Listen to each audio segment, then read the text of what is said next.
Dear viewers, the following stories are inspired by real events.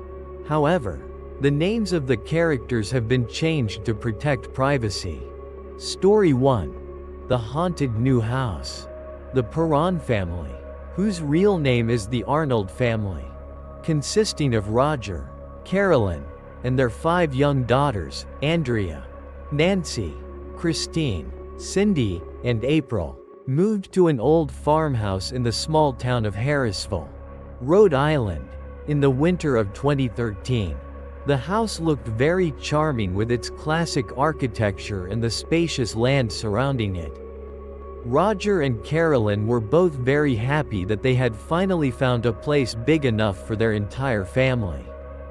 Little did they know that this house had a dark history and terrifying secrets awaiting them. The first few days in the new house passed quite normally. The whole family was busy arranging their belongings and exploring the house. However, Carolyn began to feel that something was wrong. She often felt like someone was watching her, and sometimes she heard strange noises coming from the empty rooms. Initially, she thought it was just because she wasn't used to the new house yet. But the strange occurrences became increasingly obvious. Doors would open and close on their own. Lights flickered for no reason. And objects in the house were frequently moved around. The daughters also started talking about seeing shadowy figures flitting through the house at night. Roger remained skeptical, believing it was just the girls' imaginations and Carolyn's stress from the move.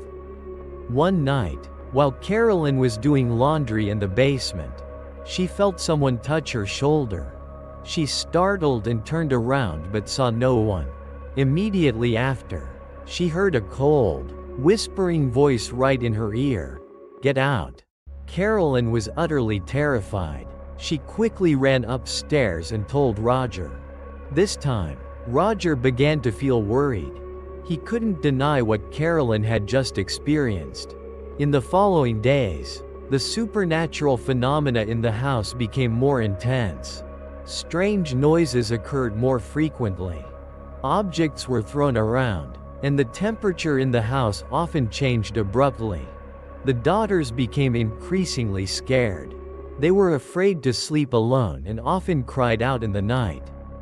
One night, while the whole family was asleep, they were awakened by loud noises coming from the living room.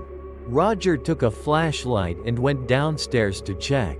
He was horrified to see the large armchair overturned, and the objects on the table were scattered all over the floor. He didn't see anyone, but he clearly felt the presence of an unseen force in the room. The Perron family began to research the history of the house. They discovered that the house had been built in the 18th century and had many tragic stories associated with it. One of the most chilling stories was about a woman named Bathsheba Sherman, who had lived in the house in the 19th century. She was accused of being a witch and had murdered her infant child. Local residents believed that Bathsheba's spirit still haunted the house. The climax of the terrifying events occurred one night. While Carolyn was alone in the living room, she felt someone grab her hand. She looked down and was horrified to see a wrinkled, dark hand gripping her wrist tightly. Carolyn tried to struggle but couldn't break free. The hand tightened its grip, making her feel like she was suffocating. Finally, Roger and the daughters heard Carolyn's cries for help and rushed downstairs. They saw Carolyn struggling with an unseen force, her face pale with fear.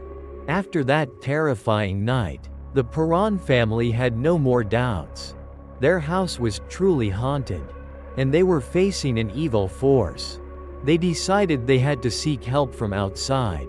Roger and Carolyn contacted Ed and Lorraine Warren, whose real names were Ed and Lorraine Warren, a famous couple who investigated paranormal phenomena. Ed and Lorraine came to Harrisville to find out what was happening in the Perron family's house. After conducting a thorough investigation, Ed and Lorraine concluded that the house was haunted by multiple spirits, including the spirit of Bathsheba Sherman, the woman accused of witchcraft. They believed that Bathsheba was the strongest and most malicious spirit, and she was trying to torment the Perron family. Ed and Lorraine conducted many exorcism ceremonies in the house, trying to drive away the evil spirits. However, their efforts seemed to have no effect. The supernatural phenomena continued to occur, becoming even more intense. Carolyn was increasingly affected by the haunting. She was frequently attacked by unseen forces, and her mental state deteriorated. Roger felt helpless as he couldn't protect his family. One night, during an exorcism ceremony, Carolyn seemed to be possessed by an evil entity. She began to speak in a hoarse male voice and attacked Roger. It took Ed and Lorraine a great deal of effort to restrain her. After that incident, Ed and Lorraine advised the Perron family to leave the house immediately. They believed that staying there would endanger the lives of the entire family. Roger and Carolyn agreed. They couldn't endure it any longer. The Perron family moved out of the house in Harrisville in 1980. Although they moved to a new home, the terrifying memories of the years they lived in the haunted house continued to haunt them. The story of the haunted house in Harrisville has become one of the most famous ghost stories in America, and it inspired the horror movie, The Conjuring. Story 2. Crying in the Walls. The Wilson family, whose real name is the Reynolds family, consisting of Mark, Lisa, and their 7-year-old son, Owen, were very excited to move into their newly built house in a quiet suburban neighborhood of Phoenix, Arizona, in the summer of 2008. The modern 2-story house with a spacious garden was everything they had dreamed of. Mark and Lisa had both worked hard to be able to buy this house, and they believed it would be a good new beginning for their family. Owen also loved the new house, especially his own room upstairs. The first few weeks were wonderful. The Wilson family was busy arranging furniture and decorating the house to their liking. They held small parties inviting friends and relatives to visit their new home. Everything seemed perfect. A peaceful and happy life awaited them. However, about a month after moving in, Lisa began to notice strange things happening in the house. At night, she would often hear small noises coming from inside the walls, like someone scratching or tapping lightly. At first, she thought it was just the new house settling or maybe mice. She didn't pay much attention to it, but those noises became more frequent and clearer. Sometimes, Lisa even heard very faint whispers, as if someone was talking right next to her. She tried to wake Mark to tell him, but he usually slept very soundly and didn't hear anything. Mark thought Lisa was just imagining things. One night, while Lisa was alone in the kitchen, she heard a very soft cry coming from the nearby wall. The cry sounded like a child's. Very distressed and desperate, Lisa felt a chill run down her spine, and she quickly called Mark downstairs. This time, Mark also heard the cry. He stood silently listening, his expression becoming serious. In the following nights, the crying in the walls continued to be heard, usually around 2 or 3 in the morning. Owen also started complaining about hearing strange noises in his room. He said that sometimes he heard someone calling his name, but when he opened his eyes, he saw no one. Mark and Lisa began to feel genuinely worried. Mark decided to install a few security cameras in the house, hoping to capture anything unusual. They placed one camera in the living room and one in Owen's room. A few nights later, while reviewing the footage from the camera in the living room, they were horrified to see a dark shadow glide across the hallway at night. The shadow was very faint but had the shape of a child. The climax of the strange events occurred one night. Lisa woke up and heard the crying very close, as if it was coming from right beside her bed. She opened her eyes and was horrified to see a small figure standing at the end of the bed. It was the image of a child with a sad face and tearful eyes. Lisa screamed in terror, waking Mark. When Mark turned on the light, the figure had disappeared, but fear still filled the room. After that terrifying night, Mark and Lisa couldn't fall back asleep. They sat hugging each other in the living room, trying to calm down. They knew that what was happening in their house was not normal. The next morning, Mark decided to research the history of the land where their house was built. He went to the local library and searched through old documents. Finally, he found an old newspaper article about a tragic accident that had occurred about 50 years ago. A family had lived on this land, and their young son had drowned in a nearby pond. Mark and Lisa believed that the crying and the figure they had seen were the spirit of the boy who had died in that accident. They felt sorry for this suffering spirit and wanted to find a way to help him rest in peace. They contacted a psychic named Ruth, whose real name was Karen Johnson, who was known for communicating with the other side. Ruth came to the Wilson family's house to investigate the situation. After walking around the house, Ruth confirmed that there was a child spirit trapped there. Ruth explained that the boy was very sad and lonely. He didn't know he was dead and was still looking for his family. Ruth suggested that the Wilson family should talk to the boy's spirit and let him know that he had passed away and needed to go to the other side. Mark and Lisa followed Ruth's advice. They sat in the living room at night and talked to the boy's spirit.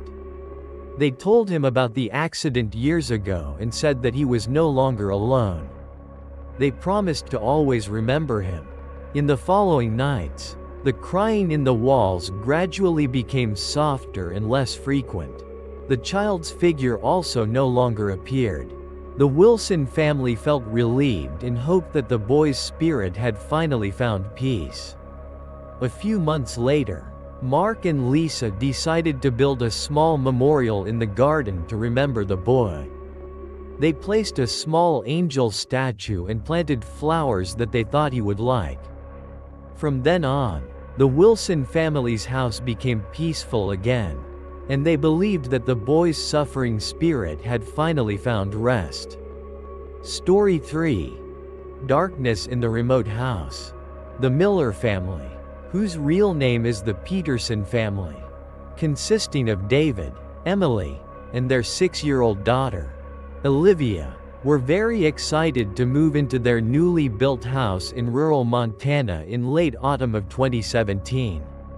The house was situated in the middle of a large plot of land, surrounded by vast pine forests and snow-capped mountains. David and Emily both wanted a quiet life close to nature, so they chose this place. Olivia also loved the new house. She could freely run around in the spacious garden. The first few days in the new house passed peacefully. David and Emily were busy arranging furniture and enjoying the fresh air of the countryside. Olivia enjoyed exploring every corner of the house. However, because the house was quite far from any residential area, everything became very quiet at night, sometimes so quiet it was eerie. About a week after moving in, Emily began to feel that something was wrong. At night, when everyone was sound asleep, she would often hear strange noises coming from outside the house, like branches breaking or someone walking on gravel. At first, she thought it was just wild animals, but those noises became more frequent, and sometimes she even heard very faint whispers, as if someone was talking right outside their bedroom window. Emily began to feel uneasy. She told David, but he thought she was just imagining things. Olivia also started showing strange behavior. She often had nightmares and became afraid to be alone in her room. She told her parents that a shadow man often visited her room at night. This man was very tall and thin, with glowing red eyes. David and Emily were worried but still tried to reassure their daughter, saying it was just a dream. The strange phenomena increased. The lights in the house would flicker on their own. Doors would open and close automatically. And furniture in the house was often moved around. One night, David woke up and saw the armchair in the living room shaking violently on its own. He quickly turned on the light, but the chair had stopped. He felt an icy chill envelop the room. Emily began to research the history of the land where their house was built. She found some disturbing information. This land was the site of a horrific murder in the 1950s. A family had been brutally murdered in the old house that used to stand here. The killer was never caught. The climax of the terrifying events occurred one night. Olivia was sound asleep in her room when David and Emily heard their daughter scream. They quickly ran upstairs and were horrified to see Olivia huddled on her bed, pointing towards the corner of the room. There, in the darkness, they saw a tall, pitch-black figure standing and staring intently at Olivia. Its glowing red eyes shone in the darkness, and a gruesome smile was clearly visible on its invisible face. After that terrifying night, David and Emily didn't dare sleep anymore. They held Olivia tightly, trying to reassure her. They knew that they were facing an evil and dangerous force. They felt completely helpless and terrified at the thought of being trapped in this remote place with a vengeful spirit. The next morning, David tried to contact the police and friends for help, but due to the remote location, the phone signal was very weak and unstable. They felt completely isolated. Emily cried incessantly, fearing for her daughter's safety. In the following days, the situation worsened. The shadow figure appeared more frequently, not only at night but also during the day. It began to engage in more direct acts of torment, such as throwing objects, smashing windows, and making terrifying growling noises. Olivia became increasingly silent and frightened. She barely spoke to anyone. David and Emily decided they had to find a way to protect themselves. David took out the hunting rifle he always carried when he went into the woods and kept it close by. Emily searched for information about supernatural phenomena and how to deal with them. They felt like they were living in a horror movie with no escape. One night, while David was on watch, he heard heavy footsteps coming up the stairs. He gripped his rifle tightly, his heart pounding in his chest. The shadow figure appeared at the top of the stairs, taller and more terrifying than ever. Its glowing red eyes stared directly at David with a menacing look. David raised his rifle and fired a shot at the shadow figure. The bullet passed right through it as if it didn't exist.